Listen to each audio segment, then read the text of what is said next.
वंदे पुरुषोत्तमम परम दयाल श्री ठाकुर आज जगतवासियों के लिए अभय वाणी प्रदान कर रहे हैं और इस अभय वाणी की बातें हम लोगों ने अनेक जगह पर सुने हैं, लेकिन केवल और केवल मात्र उस वाणी को हम लोगों ने श्रवण किए हैं, उसका चिंतन नहीं किए हैं, उनका विचार नहीं किए हैं।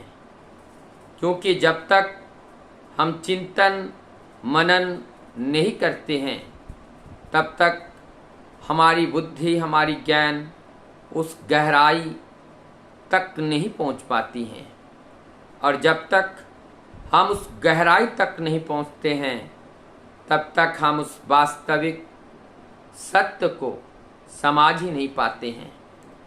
आज परम दयाल भक्तों के साथ प्रत्येक दिन की भांति वार्तालाप कर रहे हैं, विभिन्न विषयों को लेकर कहते हुए ठाकुर सहज सरल भाव से अंतरात्मा की उस गंभीरता के साथ पूरी चेहरे पर एक अलौकिक आभा को समाहित करते हुए ठाकुर जी कहते हैं, मुझे जो थोड़ा सा प्यार करता है मैं उन्हीं के इस थोड़ा सा प्यार चुकाने के लिए जन्म जन्मांतर मैं उन्हीं के पीछे पीछे दौड़ता हूँ।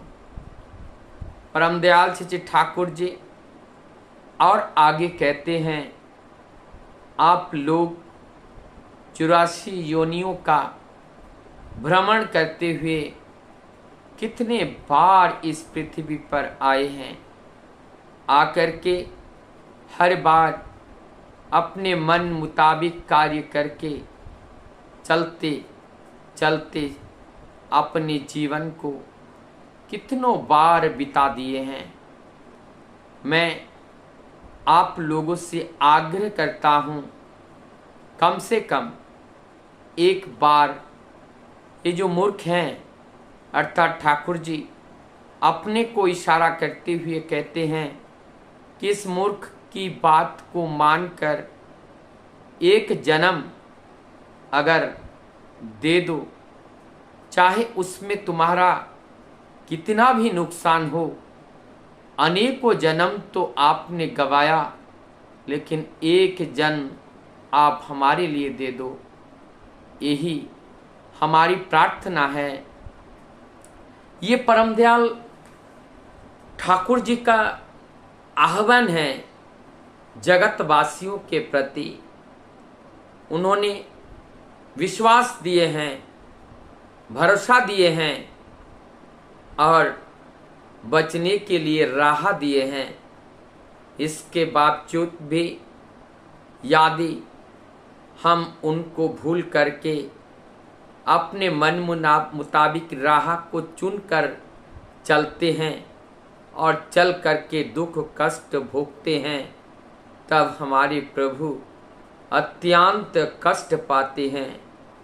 क्योंकि उनके पुकार को हम बार बार दरकिनार करते हुए हम अपने मुताबिक चलन में व्यस्त हो जाते हैं। ठाकुर जी अभयवाणी देते हैं।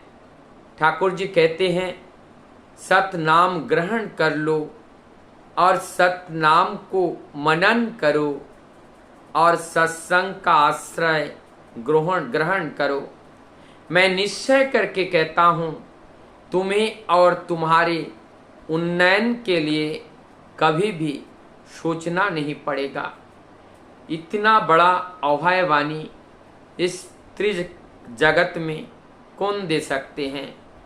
और कहते हैं, जो सतनाम मैं दे रहा हूँ, यदि उसे पकड़कर चलोगे, निश्चित रूप से आपके आज्ञा चक्र में वो मोहर, वो ठप्पा लग जाएगा और वो ठप्पा लगने के बाद आपका ये मानव जीवन पुनः प्राप्त करने का 100% गारंटी मिल जाएगा। जिस प्रकार प्रभु जीसस कहते थे आप लोगों के आज्ञा चक्षु में, वहाँ पर आप हमारे संतान हो या नहीं हो, उस आज्ञा चक्र पे जो ठप्पा है नाम करने का, चिंतन करने का, विचारण करने का, उसे देखकर हम समझ जाएंगे कि तुम हमारे संतान हो। ये परमपिता की अभय वाणी है। चाहे वो अपना रूप बार बार बदल करके आते हैं, लेकिन उद्देश्य उनका एक ही होते हैं, जीव उद्धार के लिए प्रभु का बारंबार इस धरा पर आगमन होता है। लेकिन धिक्कार है मानव समाज के लिए, सब कुछ जानने के बावजूद भी हम उनकी पुकार को एक कान से सुनते हैं और दूसरे कान से निकाल देते हैं। साधना के लिए इस कलयुग में परम दयाल श्री ठाकुर सत्य अनुसरण के जो पहला अक्षर हैं जो उन्होंने बताए हैं, ये साधना का चरम है। ठाकुर जी कहते हैं अर्थ मान यश इत्यादि पाने की आशा में मुझे ठाकुर बनाकर भक्त मत बनो। तुम्हारा ठाकुर तत्व ना जागने पर कोई तुम्हारा केंद्र भी नहीं, ठाकुर भी नहीं, धोखे देने पर धोखा ही पाओगे। यदि हम अपने को छल कपट करके समय को बिताना चाहे तो इसका मतलब मैं अपने को ही धोखा दे रहा हूँ। उनके निर्देश को पालन करके चलना, उनके निर्देश को जीवन व्रत मान करके चलना, यही हमारे जीवन का ध्येय है, यही हमारे जीवन का उद्देश्य है, यही हमारी जीवन की प्राप्ति है। वंदे पुरुषोत्तम।